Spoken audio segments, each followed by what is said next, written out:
बिस्मिल्लाहिर्रहमानिर्रहीम। अस्सलाम वालेकुम। मैं हूँ उबैद शाह और आप देख रहे हैं रेड जोन। उम्मीद है ईमान और सेहत की बेहतरीन हालत में होंगे। ये 1998 का वाक़या है। सिटी कोर्ट में पुलिस सख्त सिक्योरिटी में एक शख्स एहसन कुंवर को लेकर आती है। उस पर इल्ज़ाम है कि उसने 18 साल रिफत आफरीदी को वरगलाने के बाद घर से भगाया और शादी कर ली। इस तमाम तर सूरत हाल के बाद लड़की के घर वालों में काफ़ी गम और गुस्सा पाया जाता है। वो सिटी कोर्ट पहुंचते हैं और एहसन कुंवर के ऊपर अंधाधुंध फायरिंग कर देते हैं। फायरिंग के नतीजे शदीद जख्मी हो जाता है और उसे तशवीशनाक हालत में अस्पताल मुंतकिल किया जाता है। इसके बाद शहर में फसादात फूट पड़ते हैं क्योंकि एक तंजीम लड़की की तरफ से गैरत के नाम पर, जबकि लड़के की तरफ से एक तंजीम तहफ़्फ़ुज़ के नाम पर आमने सामने आ जाती है। बात सियासी बयानात से निकलकर शहर की सड़कों तक आ पहुंचती है और जो 98 में होश व हवास में होंगे वो अच्छी तरह जानते हैं कि 98 में शहर में हड़ताल, जलाओ, घेराव मामूल की बात थी। पठान ट्रांसपोर्टरों की गाड़ियों को नजर आतिश कर दिया जाता है, रिक्शों को जलाया जाता है, जबकि पख्तून इलाकों में मौजूद महाजिरों की अमलाक को नुकसान पहुंचाया जाता है। उनके पान की कैबिन और दीगर कारोबारी जो जगह हैं उनको नुकसान पहुंचाया जाता है। शहर में जलाओ घेराव का एक तवील सिलसिला शुरू हो जाता है। किसी को नहीं मालूम था कि डिसल्वा कॉलोनी में इश्क के नाम पर पलने वाली ये चिंगारी इस शहर को अपनी लपेट में ले लेगी। फसादात होते रहे, मुकदमात चलते रहे। उस वक्त सोशल मीडिया तो नहीं था, लेकिन अखबारात में भी सुर्खियाँ काफ़ी चटपटी लगती रहीं। कुछ लोग हकीकी तौर पर रिपोर्टिंग भी कर रहे थे, लेकिन कुछ लोग लिसानियत को भी हवा दे रहे थे। ये तमाम तर बातें मुझे इसलिए याद आ गई कि गुज़िश्ता रोज़ जब ज़हीर को सिटी कोर्ट में पेश किया गया तो ज़हीर को हिरासा करने की कोशिश की गई। कुछ लोगों ने मोबाइल से वीडियो बनाते हुए उसे कहा, हाँ ज़हीर अब आराम है, अब कैसा महसूस कर रहे हो, अब कैसा लगा, अब तबीयत ठीक हुई, अब तबीयत ठीक आने लगी। इस तरह के अल्फाज जब कहे तो मुझे 98 में एहसन कुंवर और रिफत आफरीदी केस याद आ गया कि प्यार मोहब्बत के नाम पर जो एक गली मोहल्ले से इश्क का सिलसिला शुरू हुआ था उसने पूरे शहर को अपने लपेट में ले लिया था। आज वही सियासी जमातें जो उस वक्त रिफत आफरीदी और एहसन कुंवर की पुष्ट पे आके खड़ी हो गई थी और एक दूसरे का गला काटने, एक दूसरे के अमला को नुकसान पहुंचाने में किसी भी तरद्दुद से काम नहीं ले रही थी, आज बल्दियाती इंतखाबात के मौके पर जब ऐलान हुआ था कि इंतखाबात होने वाले हैं बल्दियाती, तो दोनों एक दूसरे के कंधे पर हाथ डालकर इजहार यकजहती कर रहे थे और भाईचारगी का दर्ज दे रहे थे। ये बात बताने का मकसद यूँ है कि कोर्ट्स ने इस तरह के कई मामलात निपटाए हैं।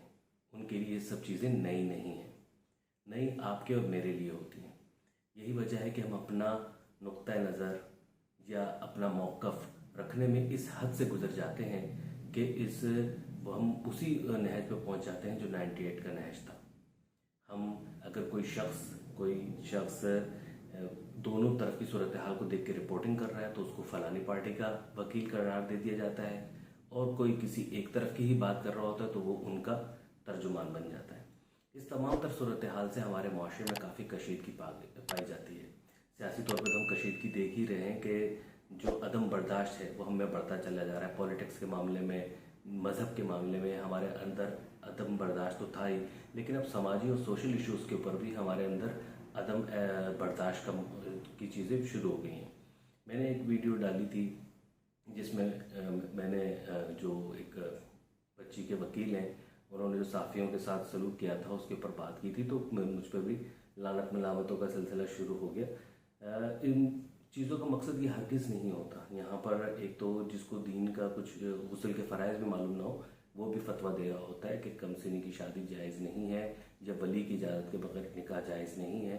तो पहले आप फैसला कर लें कि आप किस कानून के तहत फैसला करवाना चाह रहे हैं, बच्चे की डेफिनेशन क्या है। अगर आप इस्लामी कवानीन के तहत फैसला करवाना चाह रहे हैं तो बलूगत आ चुकी है, निकाह जायज़ है। अगर आप वली के इजाज़त के बगैर निकाह की बात कर रहे हैं, हाँ, तो फिर इसके ऊपर बात हो सकती है। लेकिन कानून साजी करने वालों ने जब कम उम्र शादी के मामले से कानून साजी की तो इस्लामी नज़रियाती कौंसिल से कोई मशवरा नहीं लिया, बल्कि वो NGOs, वो तबका जो कि आज़ाद ख्याल माना जाता है, उनकी जानिब से ये चीज़ें की गई और अक़लियतों को तहफ़्फ़ुज़ फराहम करने के लिए सिलसिला था। बहरहाल उस डिटेल में हम नहीं जाते, हम बात करते हैं रिफत आफरीदी 1998 के इश्क की दास्तान रिफत आफरीदी केस की। اس को इससे कनेक्ट करने का मेरा मकसद ये था कि उस ज़माने में भी जंग अखबार में एहसन कुंवर जो कि लड़का था 30 साल, वो जो ज़ख्मी होता, उसके भाई ने इंटरव्यू देते हुए कहा था कि एक लिसानी तंजीम की जानिब से हमें तबाह बर्बाद करने के लिए, शहर का अमन ख़राब करने के लिए 45 लाख रुपए तक की फंडिंग की गई है। ये सिलसिले जो किसी भी मामले में लिसानी तंजीमें या मसला की तंजीमें बीच में अपनी एंट्री देती हैं, या कोई सरकारी और हुकूमती मशीनरी किसी की पुष्ट पर आ जाती है, तो उनका भी कोई एजेंडा होता है, वो बगैर किसी एजेंडे के आपकी सपोर्ट पे नहीं आते।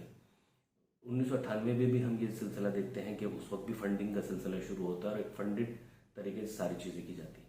मेरा यहाँ पे आपसे लोगों से गुफ्तगू करने का मकसद सिर्फ इतना है कि मुआशरे में अदम बर्दाश्त बढ़ता चला जा रहा है। आज रिफत आफरीदी और एहसन कुंवर अमेरिका में सेटल हैं, उनके बच्चे हैं जो आला तालीम हासिल कर रहे हैं, उनके घर वाले भी एक दूसरे के साथ अपनी मेल जोल शुरू कर दिया है। एक काफ़ी अरसे तक वो अपनी शनाख्त को छुपाते रहे, उनके साथ काफ़ी परेशानियां रही, लेकिन वक्त सबसे बड़ा मरहम होता है। आने वाले वक्तों में ज़हीर का जो केस चल रहा है अदालत में, हो सकता है कि इसका भी कोई अच्छा बेहतरीन फैसला आ जाए जो दोनों फैमिली एक्सेप्ट कर लें। लेकिन ऐसे में आप और मैं कहाँ खड़े हैं? हम लोगों ने जो अदम बर्दाश्त और एक दूसरे पे इल्ज़ामात का जो सिलसिला शुरू कर रखा है यूट्यूबर्स हजरात ने, हम कहाँ खड़े हैं? हम माशरे में, सोसाइटी में जो जहर घोल रहे हैं, एक न एक दिन हमने इस दुनिया से चले जाना है, लेकिन जो हम जहर घोल के जा रहे हैं वो सोसाइटी में किसी न किसी सूरत में ज़रूर रहेगा।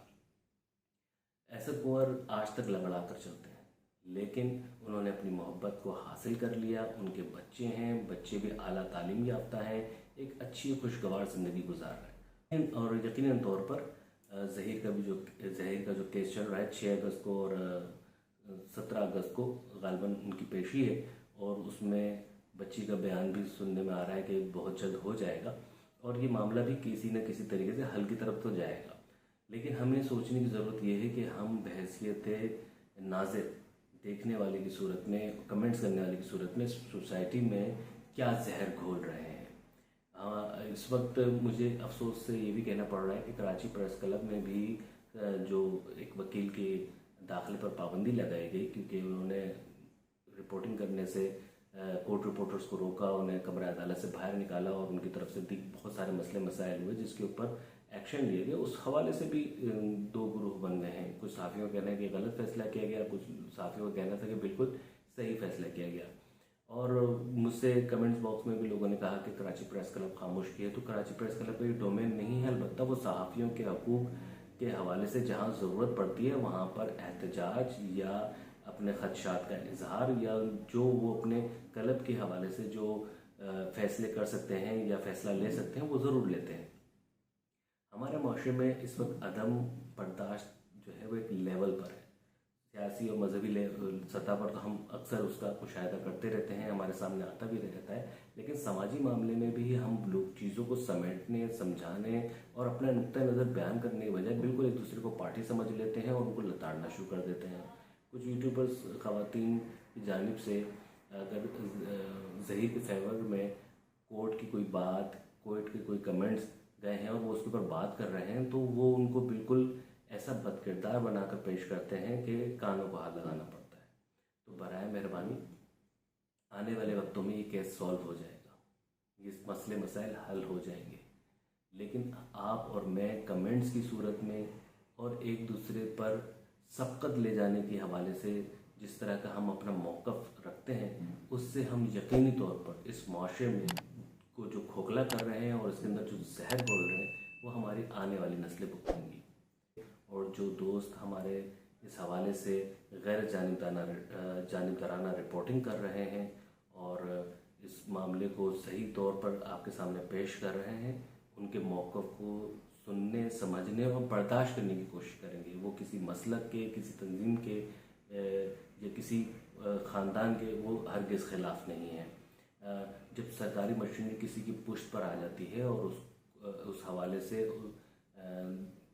प्रेशराइज का एक मामला रहता है, तो सहाफ़ी उसको कोट करेगा, सहाफ़ी बताएगा कि फ़लाने लोगों को या फ़लाने जो शख्स हैं उसको प्रेशराइज किया जा रहा है। जब पूरी सरकारी मशीनरी अपने बैंगलों में बुलवा कर वकील के साथ और मुद्दई के साथ बैठकर इस सारे मामले में सर जोड़ेगी और बात करेगी और अपने वकील को पाबंद करेगी कि आपने ये गैंग नहीं है, मीडिया के सामने बात कर दी, इतनी मुश्किल से हमने ये बयानिया बनाया था, और उनको भी आहिस्ते आहिस्ते साइड लाइन करके किसी और वकील की एंट्री करवाई जाएगी। तो जो रिपोर्टर कोर्ट रिपोर्टिंग में एक तवील अरसे से काम कर रहा है, वो इन सब बारीकियों को समझता है, वो उसके ऊपर सवाल उठाएगा।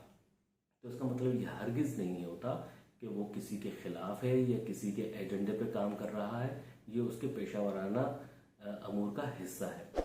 लेकिन साथ ही साथ इस रिपोर्टिंग के दौरान जो हम कमेंट्स की सूरत में और अपने जज्बात की सूरत में या अपना मौक़िफ़ बयान करने की सूरत में जिस शिद्दत पसंदी से काम लेते हैं, ये हमारे माशरे के लिए ज़हर कातिल साबित होगा। उम्मीद करता हूँ ये चंद गुज़ारिशात पर आप हमदर्दाना गौर करेंगे और मुझ पर लानत भेजने से पहले अपने जो ख़यालात हैं, जो आपका मौक़िफ़ है और जो दूसरी पार्टी का मौक़िफ़ है, उसको सुनने और समझने की कोशिश करेंगे। बहुत बहुत शुक्रिया।